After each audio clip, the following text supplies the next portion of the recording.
आप सभी को राकेश मेहरा का नमस्कार।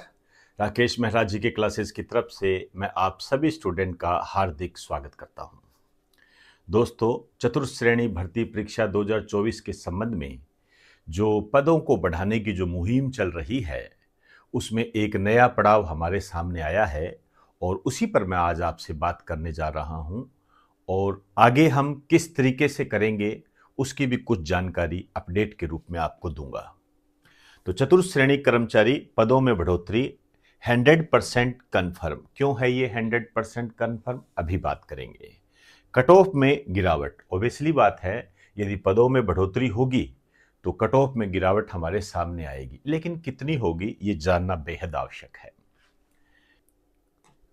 ये देखिए, सोशल मीडिया के माध्यम से एक न्यूज हमारे सामने आई है हनुमान किसान जी के संबंध में। चतुर्थ श्रेणी कर्मचारी के कितने पद बढ़ेंगे? साथियों, दूसरे दौर यानी आज की वार्ता और पत्र लेखन मुलाकात में कम से कम 5 से 6 हजार पदों को बढ़ाने पर मौखिक सहमति बन गई है।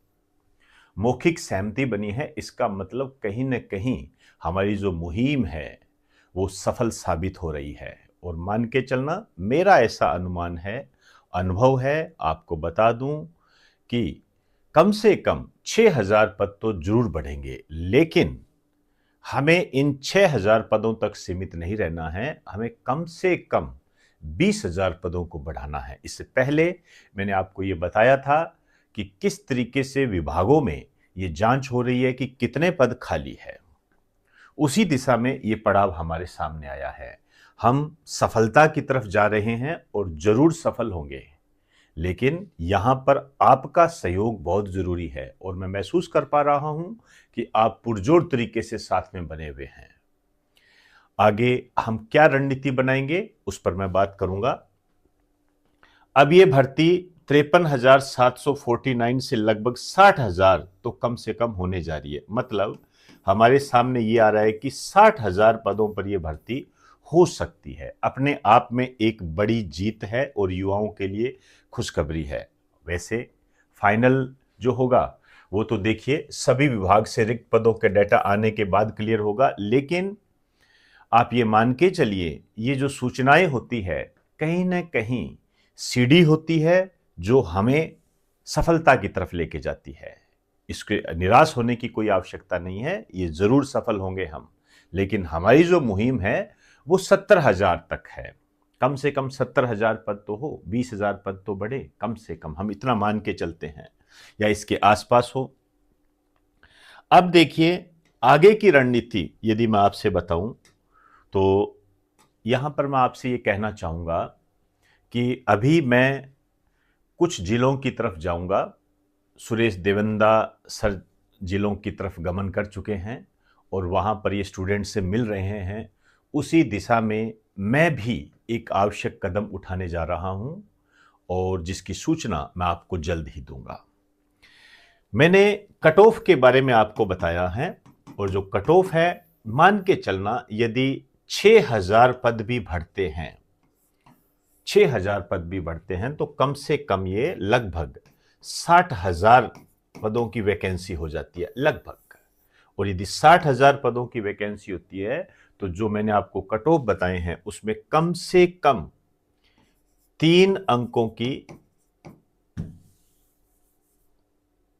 आप ये कैसे अंक नहीं कहूंगा, 3% की गिरावट आएगी। तो जो मैंने आपको पुराने वीडियोस में कट ऑफ बताई है उसमें आप देखिए और उसमें आप 3 माइनस करके अपना आकलन कर सकते हैं। इससे वो स्टूडेंट जो कहीं ना कहीं बॉर्डर पर डर रहे हैं, कट ऑफ के बॉर्डर पर है, उनको लगता है कि क्या पता हम नीचे गिरेंगे या ऊंचे उठेंगे, उनको एक क्या है, एक तरीके से पावरफुल डोज मिल जाती है और उनको सेटिस्फेक्शन भी होता है और उन्हें लगता है कि हाँ, सरकारी नौकरी की दिशा में मैं चल रहा हूं आगे।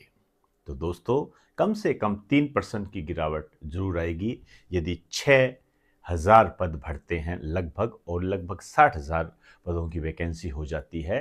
तो दोस्तों, हमें आगे बढ़ते रहना है और बढ़िया तरीके से, शानदार तरीके से अपने हौसले को बनाए रखें।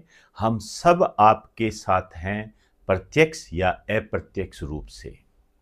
किसी न किसी रूप में हमारा जो भी काम है वो आपके पदों की बढ़ाने की जो मुहिम है उसको अग्रसर करने के अंदर ही है। तो लेकिन इसमें आपका सहयोग बहुत जरूरी है, और जिस दिन आप सरकारी नौकरी लगोगे, आप मान के चलना, आप अपने माता पिता के चेहरे को देखना, आपको पता लग जाएगा कि वो जो असीम सुख है वो किस तरीके का है। ये सब बातें आपको मोटिवेट करती है ताकि आप इस मुहिम में जोर शोर से भाग लें, क्योंकि असल दावेदार तो आप ही हो। हम तो आपको केवल निर्देश दे सकते हैं।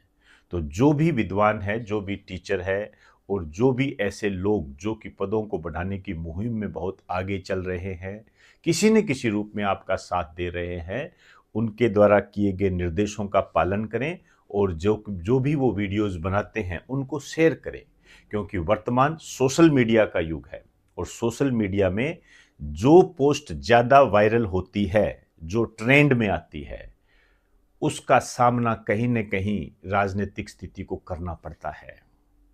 वो किसी भी रूप में आप समझ सकते हो, चाहे वो वोट बैंक हो, चाहे जन कल्याण हो। तो इन्हीं शब्दों के साथ आपसे इजाज़त चाहूँगा। आप सभी को नमस्कार, बेस्ट ऑफ लक।